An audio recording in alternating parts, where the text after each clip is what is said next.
Take me out to the ball game. Take me out to the crowd. Buy me some peanuts and Cracker Jacks.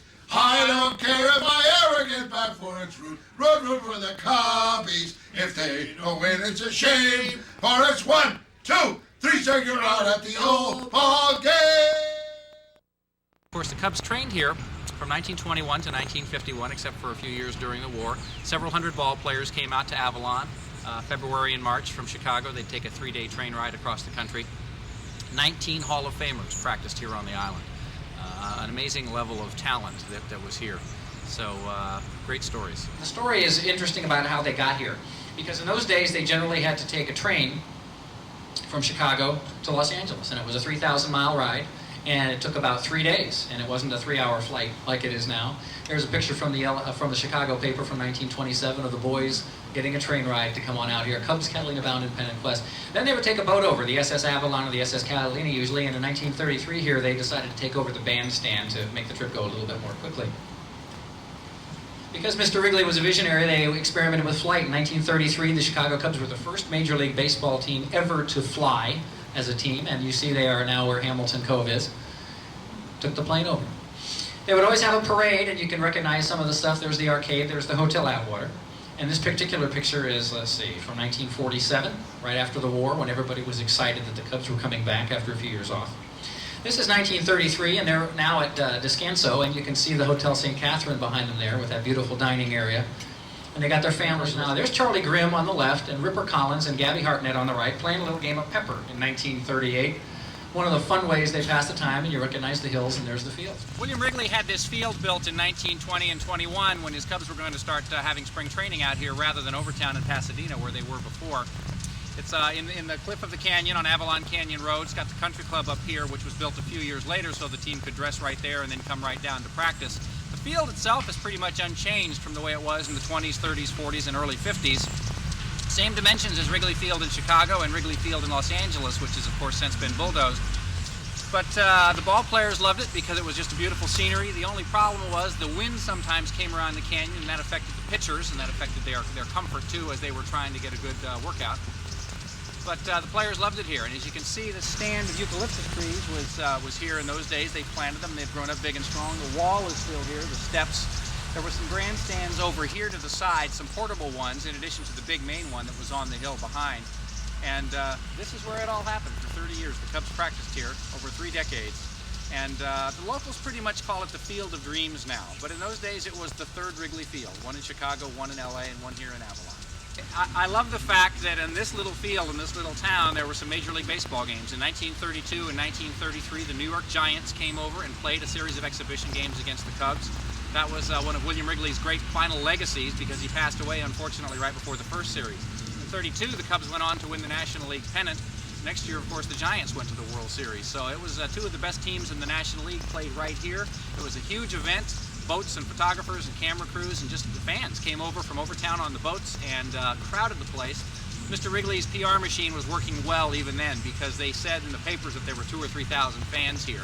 The grandstand held a few hundred. There were a few more hundred over here around the sides, and maybe there were a few thousand people here, but I think that was a good little bit of the stretch. Of all the Cubs who played golf out here after practice, only one hit a hole-in-one, a character by the name of Lefty Carnett, who came out in 1939, and of course Lefty came out last November when we had a big kickoff party for the book, The Cubs on Catalina. Brought his wife Mary Lee of 62 years, and they had a great time out here.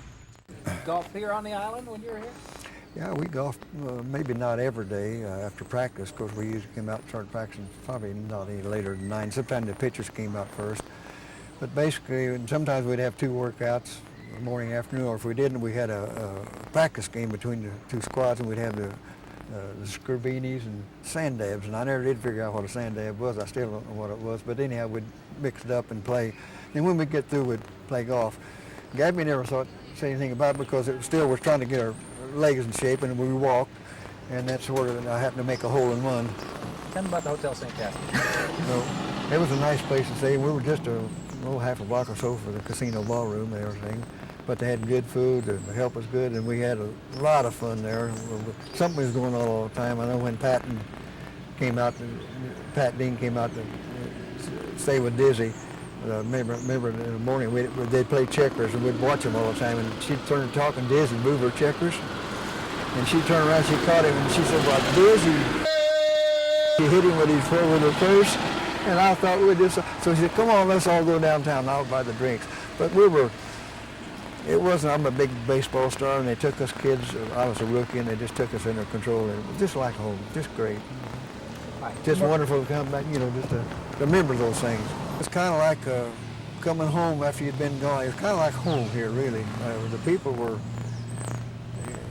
we'd come over and you felt like you'd known them for years. I mean, they took in just like your family, and they met us at the boat. The gals put the leis around our shoulders, and we came down, we bowled, we had teams, we bowled, we played horseshoes, we sat out there and there wasn't a boardwalk. I don't think they had a boardwalk then, but we talked, and it was just like we were part of this family. They treated us so great. I mean, they just never say, "Well, you're a big leaguer, you're doing this and that." It was just, the people were just that way, and I would imagine a lot of the old people that still live here are still that way. But we felt so much at home. It was just a great, absolutely out of this world. Do you remember the picture Field of Dreams? Kevin Costner? And I mean, they would talk about them. When Kevin Costner's dad in the picture on that Field of Dreams, he said, "Then this must be heaven," and immediately Mary Lee was in another room, and I said, the first thing I thought about was Catalina Island. Paul Schramka was with the Cubs for several seasons back in the early 50s, and a very successful businessman in Milwaukee afterwards. Paul came out and visited the island again for the first time in 5 decades. How did Mr. Wrigley take care of you? Oh, that was a super thrill here when we were, never realizing that Wrigley owned the whole island at that time, and halfway through the stint over here, they took us for a tour of the island, took us up to his home, got a personalized tour of the house, and which was elegant, and we went out to his ranch, and the cow hands had put on a rodeo for us, and then I guess Hal Jeffco, they got him and somehow got him into the act. I don't know if he was wrestling with a steer or what have you. So what number did you wear for the Cubs? Oh, lucky me. I was, I didn't know what number I wore, and I was listening to watching rather the Cubs on TV, and it happened to be raining at Wrigley, and Brickhouse was the announcer at that time, and they were trying to kill time. They had to make up lost time, so finally they asked, "Gee, I wonder who wore Ernie's number before you." No one really knew, and so they went down.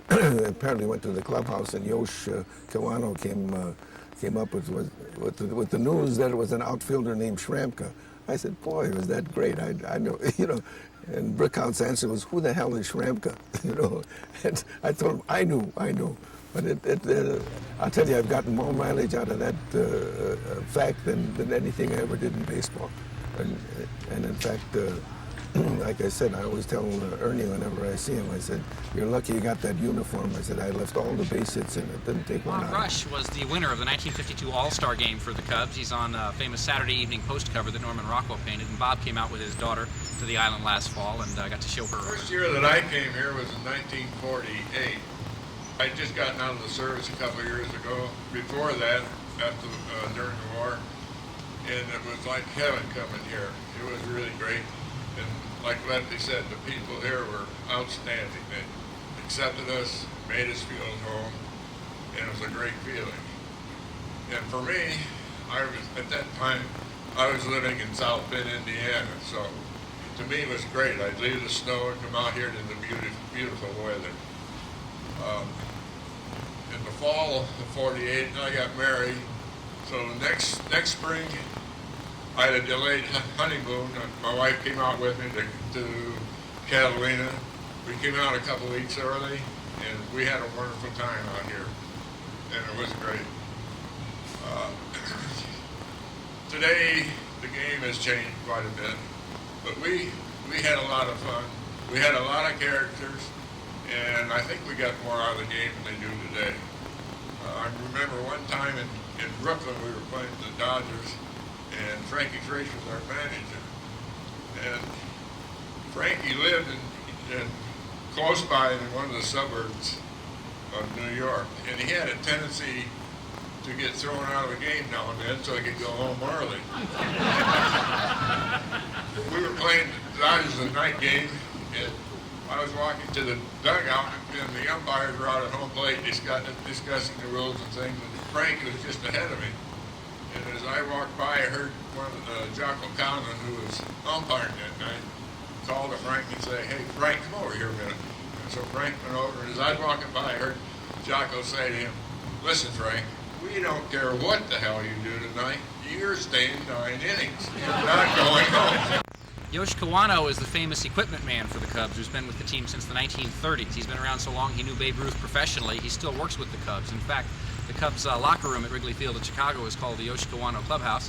He came out with his brother Nobe Kawano, and Nobe was an equipment man for the Los Angeles Dodgers for years and years.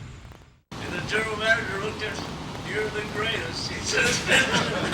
His son Buddy came out with the team and the family a few times in the early 30s, and Buddy came out with his nephew, Gabby's grandson, here a few weeks ago.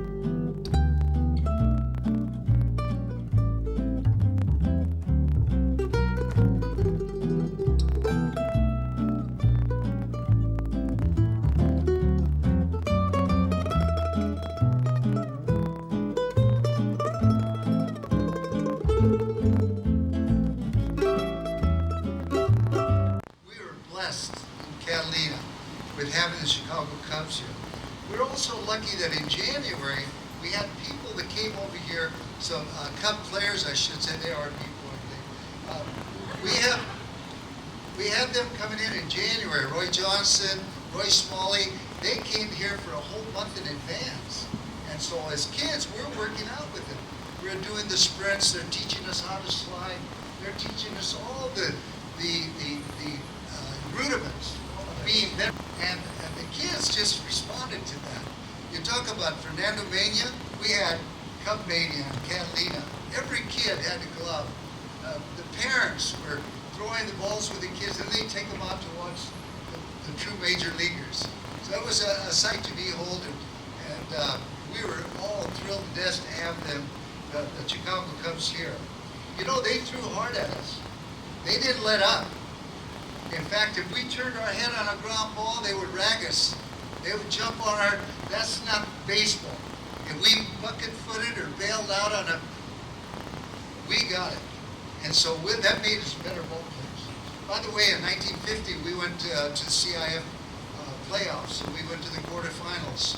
A lot of people didn't know that, but it had to do with this fundamentals of baseball brought to us from Major League. Mentioned one very important thing that wasn't brought up tonight. The Cubs left a little something in Avalon about baseball. When the Cubs were here, Mars went through the ballpark, being a beautiful ballpark, and left it to the high school. Also, the Cubs would leave us their uniforms, their old uniforms. We couldn't afford our high school back in 46, 7, and 8. We had no money to buy uniforms, but we had those old uniforms. I had one that says H. Wilson, which he was a little guy like I am. But now we have 3 recreation parks in Avalon. That's the impact that the Cubs left in Avalon.